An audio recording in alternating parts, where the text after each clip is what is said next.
we'll delve into, you know, the issue of Asuu and the Labour Congress. I mean, there was a protest, you know, slated for Tuesday, Wednesday. But let's start from, if this continues, I mean, this is just unity schools, yes. But if this continues, don't you think that that would trickle down, increase rather, the number of out-of-school children, considering there will be you would have parents who would decide, because of insecurity, I'm not sending my children to school again. And Nigeria, as at the last check, was, you know, had the highest number of out-of-school children in the world. So, in terms of the educational implication, what do you think? Don't you think it will increase it, or how do we address that as well? I think it definitely would. I think, without a doubt, quite simply, naturally would. I mean, if my child was anywhere near the Unity School, even if he was at a private school across the road, I still won't take him to school. Not at this point. Not once I know that that area has been subject to serious threats. Of course I wouldn't. I would simply quietly, at best, find another school. And there's some people that don't have the luxury of that. They don't have access to cars. So they can't say, oh, I'm going to move him from this school to this school, because what's the means of taking him to that school? He can't very well walk 10 kilometers to go to school. You don't have a car, and you definitely cannot afford transportation to move him to another school. So the safest thing you can do as a well-meaning parent is keep that child at home. Currently, the solidarity strike, you mentioned Asuu, some part of your conversation, at the inception, right? The solidarity strike, when Nigeria Labour Congress is currently ongoing, and Asuu strike has been on for over 5 months, running into 6 months. That's for this year. I can't count how many months. As a person that attended this university in Nigeria, I can tell what I suffered during Asuu strike, you know, and that's the reality of many other people, graduates of Nigerian universities. It's ongoing, and a lot of persons have come to say it would cripple, you know, this sector going on strike, sector going on strike, for an already crippled economy. It's not so good for the economy now. Well, there has to be a solidarity somewhere, because the students can't continue being at home. But then we didn't even change anything. We've had over time, labor unions have come to say we are done with this, and then it still goes on. It's been recurrent. Yes. Yeah. I think the beauty of we Nigerians, more than any other group of people I've ever encountered in my life, are, you know, strong. We can withstand a lot. But that strength is also, you know, very, very bad, because it means we don't seem to have a breaking point. They kidnap people in trains, nobody breaks. They kidnap girls in schools, nobody breaks. Children are out of school because of insecurity, nobody breaks. All sorts of strikes are happening, nobody breaks. What is the breaking point at which every Nigerian should say enough is enough? We will not continue. Food prices have more than doubled. Nigerians still haven't broken. We're still just going about like it's normal. It is not normal. Countries have been through half of what we've been through, and the people are in the streets and saying enough is enough. So I am fully in support of Asuu's, the solidarity strikes to support Asuu. I believe that more and more people need to get to the point where we all just gather and say, come on. But the times we gathered, what did it happen? The police should be, one of the duties of the police is to safeguard the people. In insane crimes, the police, as long as it's a peaceful process, the police accompany you just so that peace and calm is maintained. We've had times where we've come out, the NSAS protest is a practical example. What happened? People died, and till date, nothing has been said about it. Students were protesting for Asuu strike somewhere in Ondo, in Akure. The military vehicle came and, you know, scattered the protest. University of Port Harcourt, where I schooled, protesting for a better educational system. Someone was killed. A matter of fact, people were killed and had to stay at home more, even more than the strike period. So times when people have come out to say enough is enough. Not only we don't have breaking points as Nigerians, but then we see how the system is. Nobody really cares about you. So it's better you save yourself. It's a mini thing than to go out, because it seems like every Nigerian youth's life is at stake for trying to speak up. Okay, I understand where you're coming from. It's not something people haven't discussed with me, but I have 2 points in regards to that. Right? The first one being, where in the history of this world have we ever seen a significant political upheaval and change in any society that didn't cost the life of its citizens? The answer is never. Just doesn't happen. Significant change comes at a price. So we have to ask ourselves, do we want to pay that price or not? If the answer is no, then that's fine. But the second point I want to make is the fact that we're already paying the price. Now, you might not recognize this, but Nigerians are dying every day as a result of this government, or shall we say previous governments, the way the country is right now.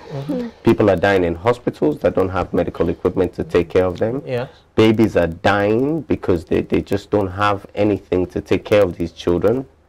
People are dying on the roads as a result of potholes, bad roads. People are dying as a result of insecurity. People are already dying. The difference is they're not just dying in one place and nobody knows their name. They're dying in several corners of the country. So to think that inaction is going to save lives is wrong. Okay. Inaction is costing lives every day. The difference is we don't know their name. And I think we have to recognize that. You look at something like NSAS, right? The truth is the government cannot have afforded to continue what it did for days on end. The international community would not have tolerated it. Do you get what I'm saying? It's a very painful thing to say. But there's no way to get it done. If we want it, that's the first question we must sit down and ask ourselves. If we're not at a point where we're willing to lose whatever we think we have to gain what we potentially can have, then maybe we should continue. Like one of my friends said, maybe let us suffer for another 4 years. You know? And then maybe Nigerians will wake up. Because we can't deny the fact that it seems to be in a rather sad trajectory. Okay, looking at the National Labour Congress or Nigerian Labour Congress solidarity protest, how effective do you think it will be? It's just for 2 days. We know that with this government that there seems to be, you know, a slow response to, you know, issues like this in terms of protest and what have you. I mean, Asuu has been on an industrial action for over 5 months. Nothing has been done. So do you think this 2 days, you know, protest will be effective in getting the federal government and Asuu to, you know, reach a compromise?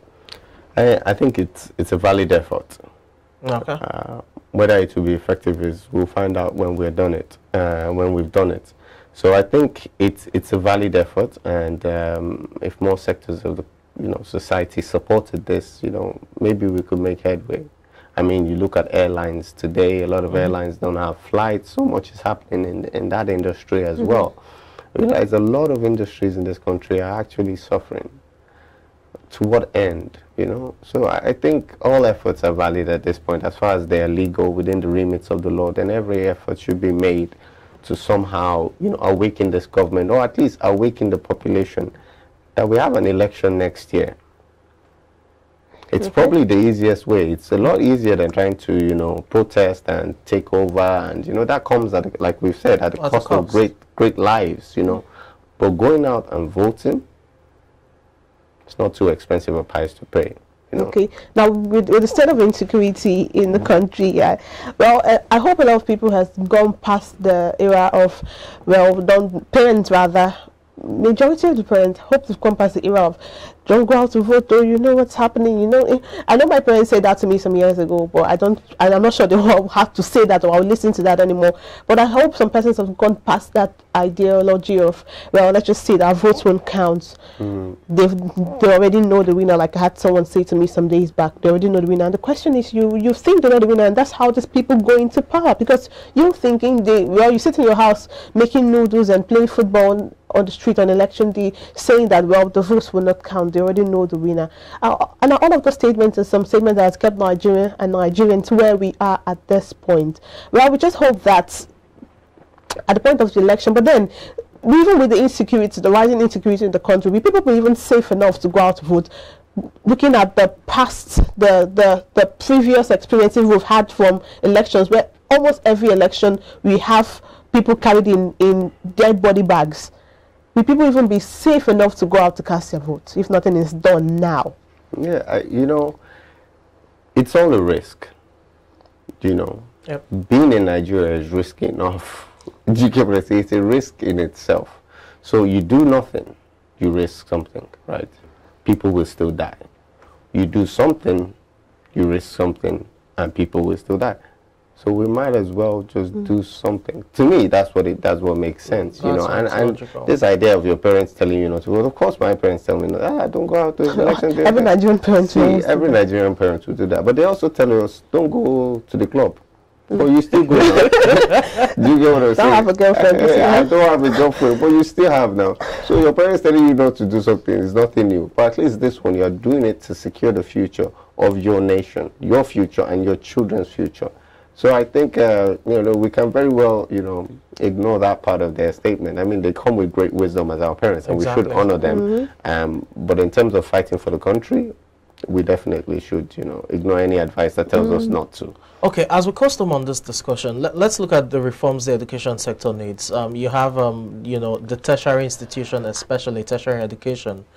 What are the reforms you would suggest that we should have so that we have a vibrant education sector once again? Okay, so there are a number of things that the government needs to do. I think universities should be given a certain amount of autonomy. They should be allowed to charge varying fees. You know, a kind of progressive fee system, or shall we say the government should, you know, maybe sponsor certain people from low-income backgrounds, you know, and those who can afford to pay a little bit more should be allowed to pay a little bit more, so that it brings in a bit more revenue to these universities.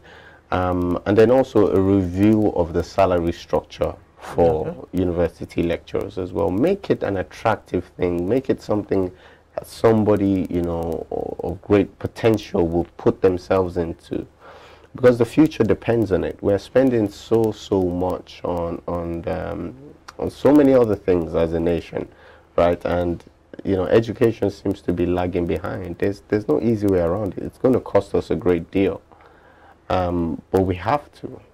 We really have no choice. So I would say a review of the amount of autonomies the university have, and the allowing of universities to charge variation of fees, a review of the pay and the reward system for our lecturers. Those would be, I think, a starting point. And you know, there's a lot of discussion of you know, where is the money going to come from, all those kind of things, you know, and those are very valid points. But I think if the government was to plug the leakages that we currently have in the Nigerian you know, public sector, I think we'll quite quickly see that there's a lot of money available. Within the system. Yeah, definitely. Okay. I think this is a good place to wrap up this conversation. Thank you so much, Dakpo, for sharing your thoughts on this. Quite an amazing conversation with you. Thank you. We hope to have more of you in our segments. Thank you. I will be pleased to be here again. All right, then. Thank you very much. All right.